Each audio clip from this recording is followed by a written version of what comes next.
What's up, YouTube? Hey, today I want to talk about how to choose the right vehicle for your off-roading adventures, whether it's just driving off-road and camping, whether it's rock crawling, no matter what you want to do. I'm just going to give you some ideas and some things to take into consideration when looking to buy a vehicle. So stay tuned.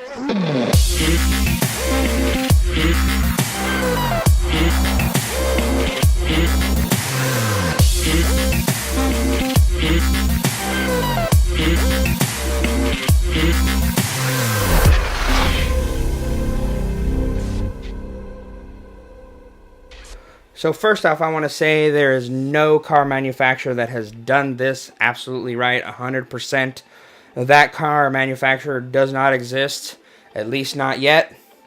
And even still, I think that the industry would pretty much fail if you had one car that was the perfect at doing everything. Okay, good. Now that that's off the table, first off, there's a wide spectrum of vehicles that you can choose from. I was going to go with a spectrum, which is like a left to right example, but I might go with a circle because you really need to just find which is right for you. So over here, you've got, your Toyota, which is dependable, reliable. They're priced higher, and so, is that a concern? Over here, you've got Ford and Chevy, American-made muscle. They have lots of towing capacity. They have all kinds of different features. Some of the newest ones have a ton of technology in them. Over here, you've got a Subaru. You've got the all-wheel drive bunch. Also very good for going off-road, depending on how off-road you really want to go. And then you have over here, you've got the Jeeps and the solid axle vehicles. Some Toyotas, some older Toyotas are solid axles. Solid axle kind of is that good foundation for a rock crawler or a harder core vehicle. But, Jeep also offers lockers that come stock on the Rubicon. And what's more fun than a soft top? The closest you can get is a vehicle with a sunroof, a rolling down back window, and roll down all the other windows, and still you don't have everything open. So anyway, let's get into it. So first off, I would say that anything that gets you to where you want to go is gonna be the right vehicle for you. I can't stress the importance of, what are you doing with your vehicle? Where are you taking your vehicle? Are you just going to be doing gravel roads? Are you just traveling? Do you have to tow something? Are you going to be going off-road into trails that are very small and compact? Or are you going to be maybe mountain biking and you just need something to get you up to the trailhead? So whatever adventure you choose to go on, wherever you choose to take your vehicle, it just needs to be the right fit for you. There are so many options out there, and none of them are perfect, right? So the first thing I would say is, what do you actually need in your vehicle? Do you need it to be a low cost, or can you spend a little bit more money? Do you need it to have lockers? I would actually argue that no one needs lockers unless you're doing something very specific that lockers are made for. Do you need the newest tech, or do you want the newest technology in your vehicle? Do you need something that no one else has, right? Something very uncommon, or do you need something reliable? So you have all of these questions. So first off, what do you need versus what do you want in your vehicle? And sometimes there's going to be a compromise there. So most of you guys know I drive a 4th gen 4Runner. It was a modest price. I paid about $15,000 for it in 2015. I've probably invested about $6,000 in beefing up the suspension, beefing up the tires, front bumper, winch, rock sliders, and I still have more to go. I have to buy some more skid plates still. I need a rear bumper and I need a roof rack. And when I say I need, again, I challenge you, is that something I need? Well, no, I'm doing what I want, what I enjoy doing right now, but it is something that I would like to get to at some point down the road to kind of have the full package in the vehicle that I want. First step, needs versus wants. The next thing I would say, for me, what would the most ideal vehicle be for me? The most ideal vehicle would actually be a Toyota Land Cruiser or a Toyota Tundra. And the reason why is I'm in the middle of growing my family. Right now I have 2 young boys. I would like to have 1 or 2 more children. And I want to be able to enjoy taking the entire family out on camping trips. And right now my 4th gen 4Runner or most midsize SUVs are not going to have that capacity unless they happen to come with the 3rd row. And even still, the 3rd row is not the most comfortable option. So those are the 2 primary reasons that I would choose those vehicles. But I would say, next thing to consider, what is good about each of these different types of vehicles? So I kind of hit on it earlier, but the Jeep Wrangler, for example, solid axle, great off-road build. If you get the regular size cab, it's got a short wheelbase. If you get the longer one, you can have more family. Again, for me, would want to eventually get to into something where I could have a 3rd row. The soft top is wonderful. You can get a hard top version of that and still be able to take off your doors and your windows.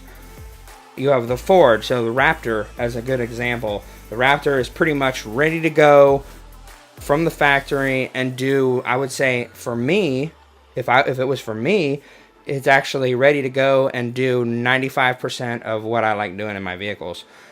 It is kind of big, but I would get that in the Tundra too. But anyway, great option if you're willing to spend some more money too.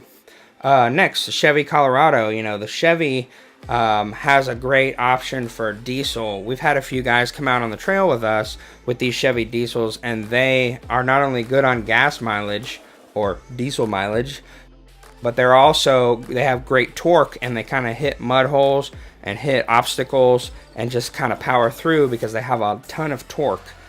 And they have, if you're crossing water on any of the trips that you do, you don't have to worry about spark plugs or significantly fewer electronics under the hood. So, Colorado is a great option. A diesel engine is a great option in a vehicle. Next, what about Nissan, right? Nissan's out there. Nissan's got pretty decent reliability.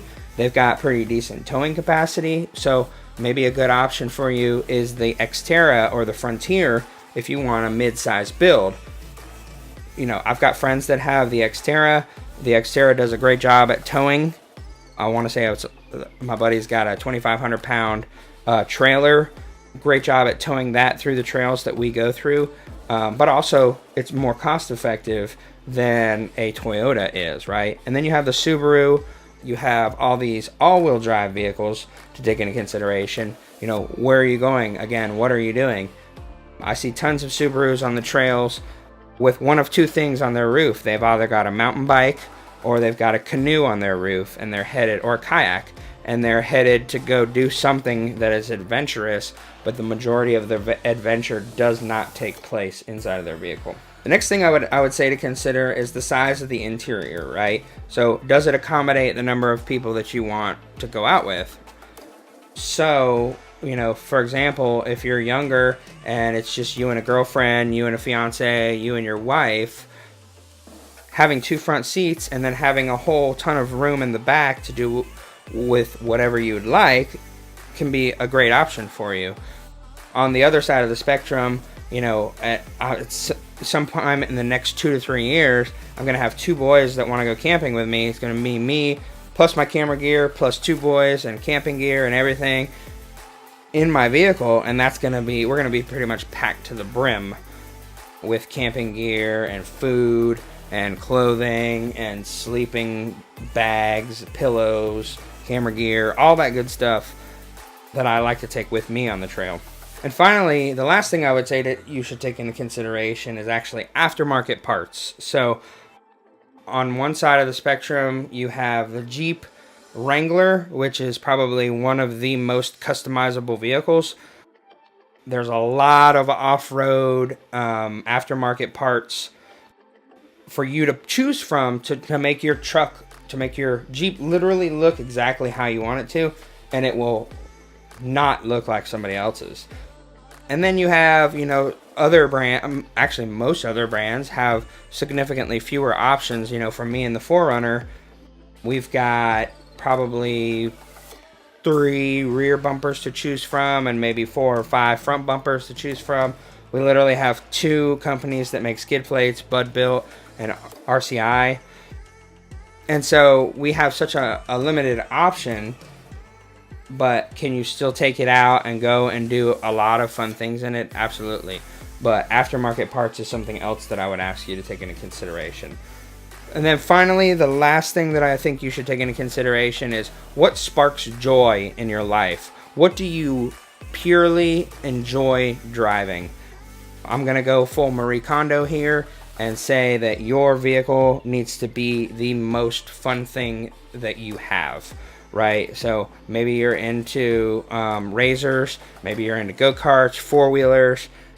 You enjoy driving those because they provide you with a ton of joy and they are a blast to drive. Your actual vehicle that you take out camping and take out on your adventure should follow suit and be the one thing that really sparks joy in your life. So to kind of recap, basically you're going to look at 3 things. You're going to say, what do I actually need versus what do I want? And you're going to find that balance between what's available, what you can afford, needs versus wants.